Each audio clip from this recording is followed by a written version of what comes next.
interrupted an important experiment in progress. I am Chucky. Pennywise the ants. You won't get you, Barbara.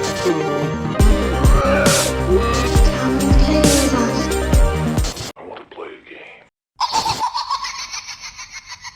Hello everyone, Josh and Minus here, and welcome back for another movie review. And today I am going to be continuing on with the Halloween franchise, and so far the 13th installment, and what seems like it's going to be the last installment, or at least a long while. And that movie is Halloween Ends from 2022. For 44 years, the darkness behind Michael's mask has remained a mystery. Michael Myers kills babysitters, not kids. I looked into his eyes. This time, he's more dangerous. You came here to kill me. So do it.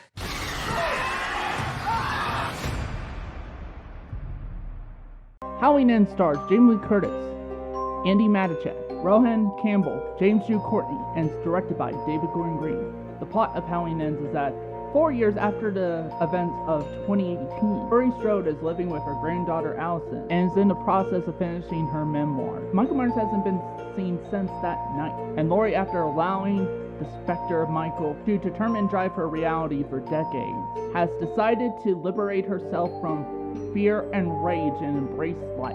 But when a young man, Corey Cunningham, is accused of killing a boy he was babysitting, it ignites a whole cascade of violence and terror that forces Laurie to finally confront the evil that she isn't able to control once and for all. Now, before getting into this review, I would like to say is, at this point I haven't reviewed every Halloween film on this channel. I still need to review the original Halloween 2, Halloween Resurrection, Rob Zombie's Halloween 2, and then I'm done. And then I'm done reviewing this franchise for a while. And also too, before I get started on it, I would like to give my thoughts on the Blumhouse trilogy, the David Gordon Green trilogy thus far. Halloween 2018, when I first saw it, I did like it, but I did notice a lot of problems that other people would start to notice later down the line. And that's because, I didn't want to go over the film as everybody else did. I didn't feel like it was this perfect masterpiece. There were some things that I would have done differently, for sure. And it was after a while of rewatches and that I started to notice more problems. But upon my most recent rewatch for Halloween 2018, which I did for my review, my thoughts had changed, and I'm not going to spoil what are my thoughts, like what has changed, what hasn't, because I'm in the process of working on my review for Halloween 2018. So, which I might drop. I might actually drop my review of Halloween 2018 next month, November. So, be sure to keep a lookout for that. But Halloween Kills was announced. In fact, both films were announced, Halloween Kills and Halloween Ends. Both of which were, Halloween Kills was meant to be released October of 2020, and Halloween Ends was meant to be released October of 2021. But due to the pandemic and the circumstances that we are in right now, it was moved to, both films are pushed forward in their release dates. So instead of Halloween Kills coming out in October 2020, it was moved to October 2021, where Halloween Ends was meant to be, and Halloween Ends, instead of October 2021, was moved to October 2022. So then I, watched Halloween Kills, watched it on Peacock, because I wasn't able to go to the theater because of the pandemic. I watched it on Peacock, first day it premiered, and I ended up loving the film. My friend Josh and I did our review of Halloween Kills. If you wanted to see our thoughts on it, you could go check it out. But we both ended up really liking it, and didn't really get all the hate that the film was getting. Because after the film came out, Halloween Kills divided the fan base, to say the least. I always call it the Last Jedi of the Halloween franchise, because it was so divisive. Because The Last Jedi was so divisive, you had different Star Wars fans being claiming it's the best film ever made, it's the best Star Wars film, period. Or you had some saying it was the worst Star Wars film ever made and one of the worst films, period. And you kind of see that with Halloween Kills. There were half of the fan base loved it, said it's one of the better films of the Halloween franchise, which I'm on that camp. I love Halloween Kills. I think it's one of the better films of the franchise.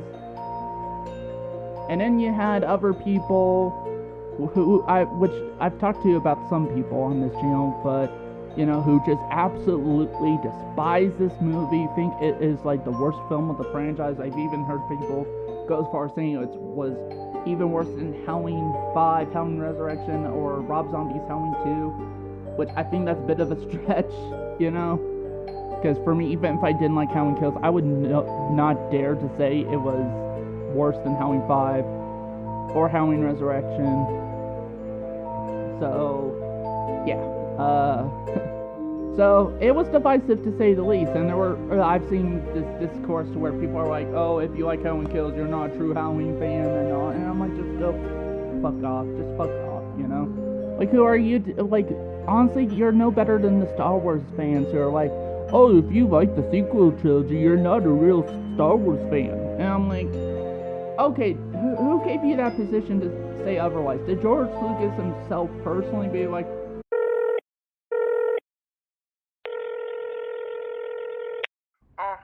yes, see, your channel, everything is so good, and here's the thing, I wanted to keep the, sanctity of the Star Wars brand, because, I felt betrayed by I felt betrayed by Kathleen Kennedy, that bitch,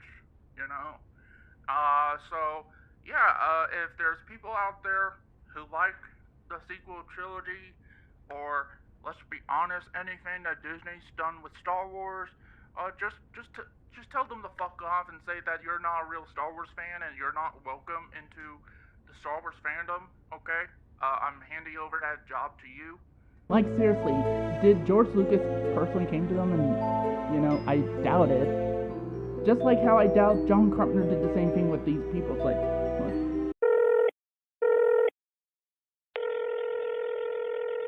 I like your channel and all that stuff, and I would just like to personally say that I'm giving you the job position of being the one to determine who is a true Halloween fan and who isn't, and these are my criterias. So if people don't like Halloween Kills, even though I worked on the film myself, there's people who like Halloween Kills, just tell them to go fuck off, they're not true Halloween fans. It's like, seriously, who gave you the right to do that? Who gave you that job position of determining who's a real fan and who isn't? I'd like to know. So yeah, that whole discourse is just ridiculous, and I'm like, dude, if you don't like the movie, you don't like the movie. If you like the movie, good, you like the movie. Who gives a shit? One of the things I was kind of curious on is, would Halloween Ends kind of fix the discourse? Would it, fix the discourse with, will people be on board again?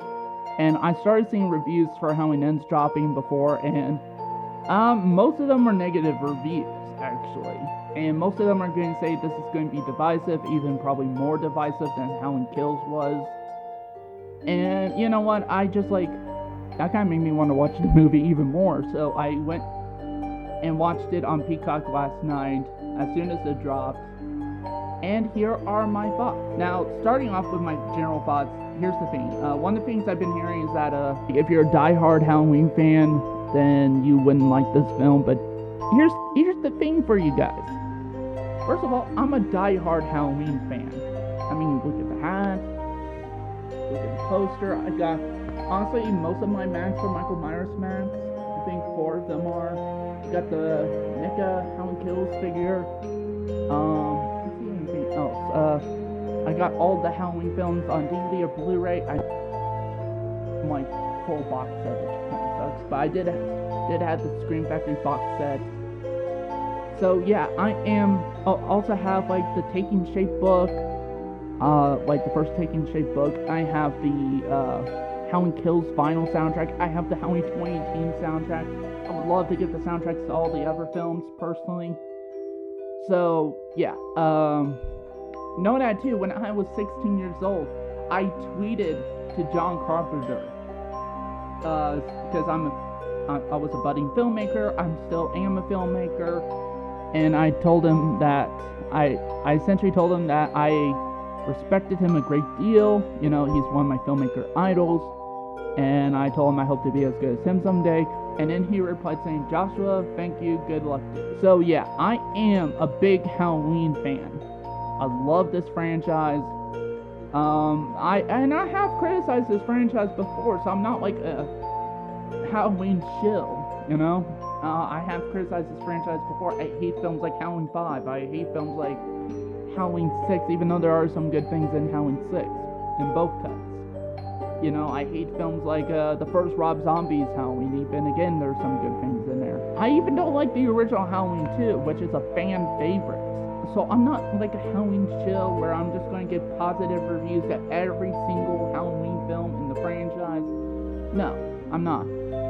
And again, hell, I even had problems with Halloween 2018. And I had a tiny bit of problems with Halloween Kills, you know, like, had the problem of, like, the constant spouting of, evil dies tonight! Evil dies tonight! So, yeah, I am not a Halloween chill. So, because there are probably people being like, oh, you're just only giving this positive review because Blumhouse paid you, or, you know, you're a fucking, Halloween chill, you're a Blumhouse chill. No, I'm not. I've even criticized some Blumhouse movies before. I've seen, Fantasy Island, which I have yet to review. I will do that on this channel. And you'll see, I do not like Fantasy Island. I think it was a poorly executed film and was honestly a mistake by Blumhouse, personally. But I've also loved some other films that they did, like I loved The Hunt, which I have yet to review. I loved The Invisible Man remake by Leigh Whannell, which you could check out the review. It was one of my earlier reviews, and Josh and I both loved it. It was actually my favorite film of 2020. It was that, or it was neck and neck with The Hunt. I'm not a Blumhouse shill. I don't work for Blumhouse. I'm not affiliated with Blumhouse in general. So, what would be my excuse? And even if I did work with Jason Blum, I would still criticize his company's work if I felt like there was legit criticism. And they would all be constructive. So again, I wanted to make that disclaimer. So, but overall, I really loved Halloween Ends. And I'm a big Halloween fan. So I don't get where that whole thing is going. It's like, oh, if you're a Halloween fan, you're probably not going to like Halloween Ends. I've seen other Halloween fans who, like diehard Halloween fans who love this movie. They're few and far between, but I've seen a couple, you know, like I've seen Lee McCoy from Drum Dumps. He loves the film. And there's even one thing he hates, which he's not going to get to until he does his spoiler review. And Nick from the Lost River Drive-In, he loved Halloween Ends. But anyway, so I'm going to go into why I love Halloween Ends.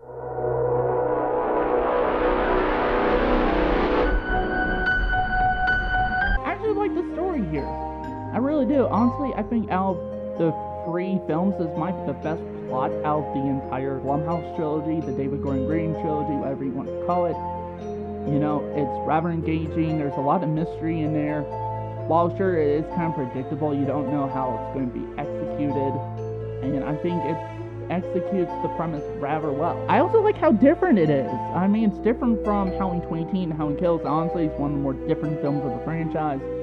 And that's something I was looking for, was something different. I wasn't looking for just the same old stuff, like you know, it doesn't follow the tried and true formula of the Halloween franchise. It doesn't. I think after, you know, 13 films, you know, you need to throw in a little spice in there. And that's what Halloween Ends did.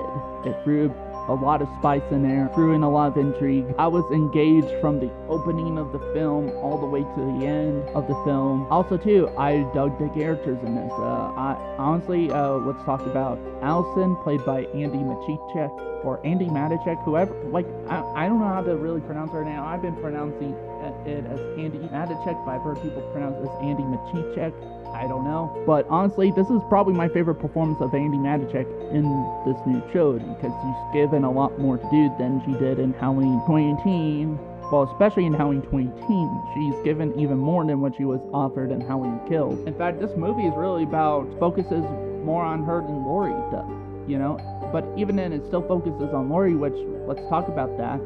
I really dug Laurie Strode in this movie. In fact, I really dug Jamie Lee Curtis. In fact, out of the new trilogy, this is also my favorite performance of Jamie Lee Curtis, actually. In fact, out of the new films, this is the one film where Laurie Strode feels like the original Laurie Strode from the 1978 film. She's not as crazy as the other films. She's not given too much, kind of Shakespearean dialogue. In fact, there's certain points where she's all kind of like lighthearted. She's, given some comedy, which was surprising to me, and she was funny in the film. Made me like that version of that character even more so. Some of the other characters who return, like Will Patton's Hawkins, he still does a really good job for what little screen time we see of him. I also like the new addition of Rowan Campbell as Corey Cunningham. I actually did like him, actually. Not only did I thought Rowan Campbell was really good, I thought he was acted very well, and this is my first time seeing him. He's kind of a new actor to me personally, and I thought he did a pretty good job, and I thought he was a nice new addition to the Halloween franchise, and I really dug the character Corey Cunningham, like the character he plays, he's kind of this seems like this really nice kid who just gets in a bad situation and is accused of said situation, and throughout the film, without getting into too much spoilers, he's he's essentially, Haddonfield won't cut him a break, Everybody accused him of being crazy. Everybody's accusing him of killing that kid he was babysitting. So yeah, you kind of do feel sorry for this kid, and wish that the town would just cut him some slack. And even when positive things do come in his life, like Allison and Laurie and you do feel like, like at least for me, I felt happy for him that, he had some positive things going his way. So yeah, I liked the Corey Cunningham character, and I also liked what they did with him, which is going to be divisive to say the least. And I'll talk about that in my, spoiler section of this review. Also, I still like James Hugh Courtney as Michael Myers. I think, again, he is probably, I'm still on the fence on whether or not to say he's the best portrayal of Michael Myers we've ever gotten, but he is, a close second to my favorite portrayal. He's definitely, at the very least, he is, the second best Michael Myers we've ever gotten. I also really dug the music by John Carpenter, Cody Carpenter, and Daniel Davies. Again, they all knocked the music out, the score out the park here this time as well. That's one of the best things of this new trilogy is the score by all those three. And I do intend on getting this score on soundtrack, whether it be soundtrack CD or vinyl. Probably I'll try to get the vinyl when the vinyl drops, or because I love the soundtrack to Halloween Ends. Now, which soundtrack do I prefer? Halloween 2018, Halloween Kills, or Halloween Ends? I do not know. I'll just have to kind of listen to them all side by side and be like, okay, I prefer this score over the other two. But there's some of the best music we've gotten of the franchise since the original film. I also really dug the cinematography. In fact, actually, out of all three of these new Halloween films, the cinematography is probably the best it's been. I think at this point they've really kind of gone down pat what they want this new interpretation of Halloween to look like, and I think they did a pretty good job. I also like the mask for Michael Myers in this one. It's actually pretty creepy looking, it's it's even more, it's essentially the Halloween Kills mask, but more aged, and I think that just as the film kind of ages, the mask gets creepier. And yeah, I will be getting the Halloween 2018, Halloween Kills, and Halloween Ends masks, and you will see them displayed somewhere, because I love all three masks. But yeah, I also really dug the pacing of this film. This film clocks in at just under 2 hours. This is, at this point, the longest runtime out of any of the Halloween films. I think I really do dug the pacing. It's kind of a slow burn, but the original was kind of a slow burn too, in the sense. And that's another thing. I think out of the three Halloween films, this one felt the most like the original Halloween in regards to certain stuff. Certain complaints I had is, for example, I didn't like the fact that the Halloween films, this new trilogy, got really gory, considering the original Halloween wasn't very gory and had little to no gore at all, or even blood even. And I like the fact that Halloween Ends really does that. A lot of the kills are either bloodless or they're cutaway kills. Again, just like the original. Now, there are some kills that does have some pretty cool gore effects. Gore is few and far between in this movie compared to Halloween 2018, and especially compared to Halloween Kills. So if you're in it for the gore, this might not be the Halloween film for you. If I were you, I'd probably go back and watch Halloween Kills for the gore. But for me, this is just what I was looking for from these movies in regards to the kills aspect. Unlike some people, because even people like this movie said they don't like how it ends. Without getting into spoilers, I personally liked how it ends. I thought like it was a fitting conclusion to this new timeline that started with the original Halloween, Halloween 2018, Halloween Kills, and Halloween Ends. And honestly, for me, that's kind of where my positives ends, and I do have some things I'm rather mixed on with Halloween Ends, so let's go into that.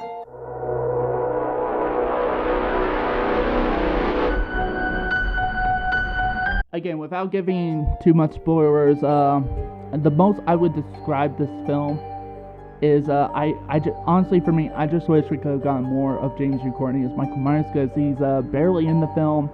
You see him a little bit during the beginning of the film, and then during the last 15 minutes, 20 minutes. So I could have used a bit more James Hugh Courtney as Michael Myers in this film.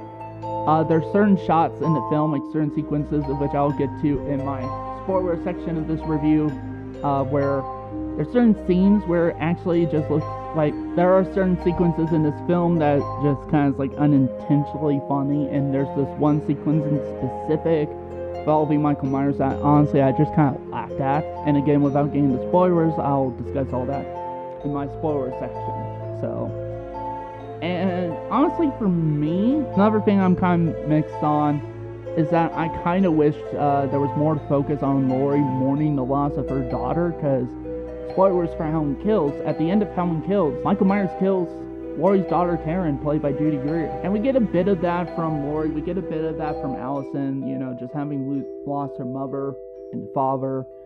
But it's not really delved into, really. And I wish we could have got a bit more exploration in that in regards to, you know, how they're dealing with that.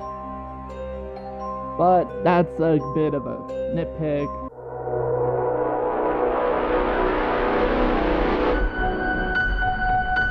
And again, I don't have anything about this film that I absolutely hated, so let's move on to my rating. So with that said, I'm going to give Halloween Ends 4 out of 5 stars. There are some things I definitely would have changed with this film here and there, but honestly, I still rather enjoyed Halloween Ends. I think in general, this Blumhouse trilogy, I mostly gave like within the 4-star mark. I think these are solid movies, and I think these are all solid companion pieces to the original Halloween. If you're on the fence about this film because of everything, just go watch it. Watch it in the theater, watch it at home with Peacock. Do whatever you can for it, but honestly for me, I think I'll more than likely purchase the film on DVD, Blu-ray 4K whenever it is released on home media. Okay, so now I'm going to be getting into my spoiler section of this review. If you guys do not want to be spoiled by Halloween Ends, I recommend clicking off this video right now. But before you do, be sure to hit the like button, and if you're new to the channel, be sure to hit the subscribe button. But if you're somebody who's already seen the film, or you just don't give a rat's ass about spoilers, then let's move on. I'm going to give you a few moments to click off of here, which by the way, go and watch it, and if after you're done watching it, come back to the section of the review. You have been warned. There's honestly a lot of things I actually do like about Halloween Ends that they did.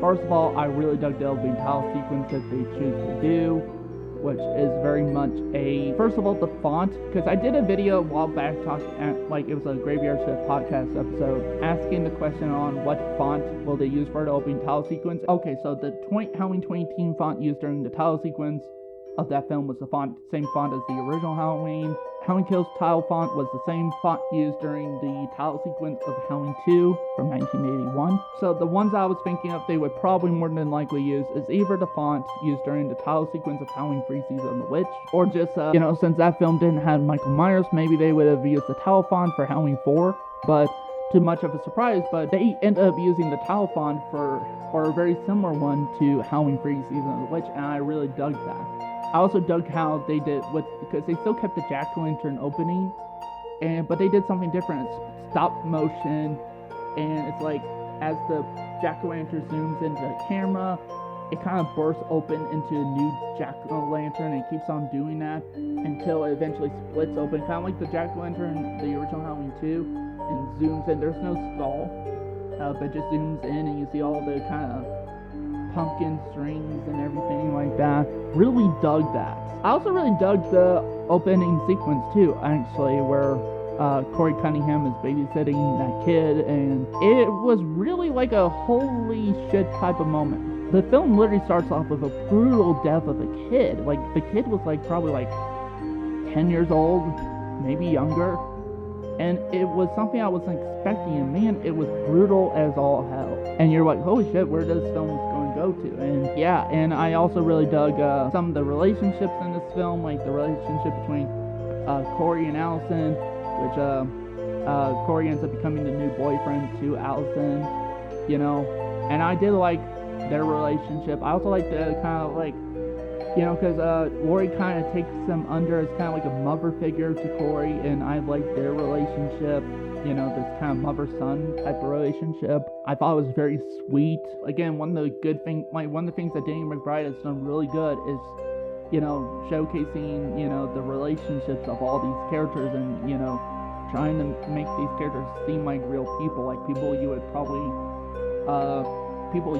know, or people you'd probably hang out with. And they again did a great job with this time around. And now let's talk about the elephant in the room, and that is the fact that Michael Myers is barely in this film.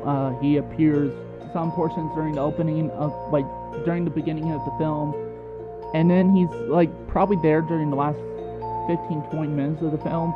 And that's because the film is like, okay, when I said the film is about Allison, it's mostly about Corey. And here's the thing, Corey is a copycat Michael Myers.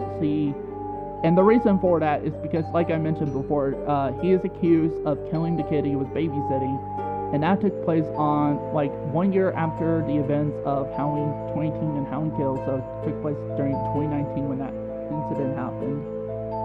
And then it does a 4-year time skip, and Corey's been dealing with some shit, you know, like the citizens of Haddonfield won't cut him a break. And the reason the town won't cut him a break, because you know, the town of Haddonfield hasn't been the same since you know, the events of Halloween 2018 and Halloween Kills. And it's almost to a point as if it seems like Haddonfield, because here's the thing, Haddonfield has been plagued with murders and also suicides. It shows that there's shows a couple scenes of people committing suicide. So this town has been affected drastically by Michael Myers, and because they've been without Michael Myers for 4 years, it's almost as if when something like this happens, like a situation like what happened with Corey, it's almost like they become so accustomed to Michael Myers impacting their town as he did, that once he's gone, they feel the need to create a new monster. And that's what they did, and they don't cut him a break. You know, there's a scene where Corey is at a Halloween party at a bar with Allison, and, you know, he encounters after 4 years, encounters the mother of the kid that was killed, and the mother blames him, still thinks that Corey killed her son, when it was just an accident. And she berates him, and it's like, geez, lady, I get you're mourning over your son, but just cut him some slack. He didn't do it. You know, it was an accident. And you do feel for Corey, and, you know, over the course of the film, he just goes down this dark path because, again, the town won't give him a break. There's also a group of bullies that are after him, and that, you know, won't cut him a break. I will say there's kind of a fun sequence after the first incident with the bullies and that, where Laurie Strode and Corey meet and everything, and, you know, she kind of does a bit of a, both her and Corey stabs the tires of those kids' car and everything like that, just to be kind of like, fuck you. That was kind of a sweet moment. For the most part, Corey does go down a dark path, and especially after encountering Michael Myers in the sewer system, which Michael Myers has been hiding in the sewers for 4 years. And when we first see him, Michael Myers is super weak. You know, he's barely able to get up at times, and something seems to happen with Corey after encountering Michael, and Michael just allows him to live. And it's like, you never see what happens to somebody who, like, you always seen characters escape from Myers and that, but never to the point where Myers actually allows one of his victims to live. And it's like, why do you allow him to escape and live? That kind of creates some things with Corey to the point where he eventually goes on this murder spree. And it also looks like, too, he's helping Myers. He's an accomplice to Michael Myers, actually. There's some sequences where Corey is killing some people along with Michael Myers. And this is the one scene I told you guys in my non-spoiler section of this review that I found kind of funny. There's a scene where Corey goes back into the sewer to encounter Michael again, and he tries to take the mask from Michael and everything like that, and it's just so hilarious because it's in a wide shot and everything, and you see Corey and Michael wrestling each other, trying to get the mask, and Michael's like, you know, it's just so unintentionally funny that I just cracked laughing. So Corey gets the mask, and then eventually just goes on a killing spree dressed as Michael Myers. Eventually, Corey does go try to kill Laurie, and you know, Laurie ends up tricking Corey, and gets the upper hand on him. Corey is like, okay, because Laurie earlier in the film, essentially after seeing some darkness in Corey's eyes, the same darkness that Michael had, she essentially tells Corey to stay away from Allison, and he's like, if I can't have her, no one can. And he repeats that during the confrontation between him and Laurie, saying, if I can't have her, no one can. And then he stabs himself in the neck with the knife, making it look as if Laurie killed Corey. And Allison comes in and is just so heartbreaking and is so pissed off at her grandmother, you know. And then Michael ends up showing up, and it looks like Corey's still alive, and Michael breaks Corey's neck, therefore killing him. And the rest of the film is like the last 20 minutes is that final confrontation between Michael Myers and Laurie Strode. And like as I established earlier, Michael at the start of the film was very weak, and while he's gained a bit of his strength back, he is still pretty weak compared to what we saw him in Halloween 2018 and Halloween Kills, and even the original Halloween. And that could explain how Laurie was able to defeat him so easily, which how she defeated is by pinning him down on the kitchen island, stabbing him in the hands, stabbing him in the legs, and then throwing the fridge on his legs so he wouldn't be able to move, and then takes the mask off, and then just slits his throat, and he dies. Michael is dead. The boogeyman is dead. Laurie no longer views him as the boogeyman. In fact, she even says all he just really is just a man in a costume, essentially, and then slits his throat. But that's still not good enough. So the entire citizens of Haddonfield gather around, and Laurie takes the body to the junkyard where Corey worked at, which yes, Corey worked at a junkyard. That explains how he was able to have coveralls. And they throw Michael's body into a trash compactor, and he gets grinded up to bits. Laurie Strode is finally at peace. The town of Haddonfield is finally at peace. And there's a sweet moment between her and Hawkins, and it seems like Hawkins and Laurie are finally going to be together. You know, Laurie Strode is finally going to be at peace, be happy, you know. And it kind of does a similar thing to the original Halloween, but a much more lighthearted thing where it shows each location that we've seen in the film for the most part, especially throughout Laurie's home, and plays the song Don't Fear the Reaper by Blue Oyster Cult from the original Halloween. And personally for me, I really liked the directions that Halloween Ends took. I even liked the whole copycat killer aspect with Corey Cunningham. I felt that was handled really well. Again, the only thing I could have used is a bit more James Hugh Courtney's Michael Myers, but I mean, if that was Rowan Campbell playing Michael Myers in the suit throughout the majority of the film, especially during the parts where he gets the mask from Michael and he's doing the killing spree throughout the rest of the film, that's Rowan Campbell playing as Michael, well, as this copycat. I honestly think he did a good job in regards to copying several moves of Michael, but doing his own thing. So yeah, I think he did a good job as like doing all that. But yeah, overall, I really loved Halloween Ends, and I think this might be my favorite of the Blumhouse trilogy, the David Gordon Green trilogy. I know there might be some people going after me because of this film. Just don't. It's not even worth it. I'm going to block you anyway if you do decide to go after me like that, just because I end up loving Halloween Ends. So, okay, if you come at with the film with constructive criticism and don't shame me for liking the movie, then I'll allow you to be on the channel. But if you come at me claiming I'm not a real Halloween fan and all that different stuff and saying how I'm a Halloween shill and all that shit because I loved Halloween Ends, then and here's the thing, I had some problems with Halloween Ends still. Not as much problems as I did with Halloween 2018, not as much problems as I did with Halloween Kills. Honestly, this is out of the 3 films the one I had the least amount of problems with. So, yeah, sue me. So, that's it for this video. Thank you guys for watching. And, yeah, Evil finally did die tonight. And the boogeyman is finally put to bed. Thank you guys for watching. And see you next Halloween.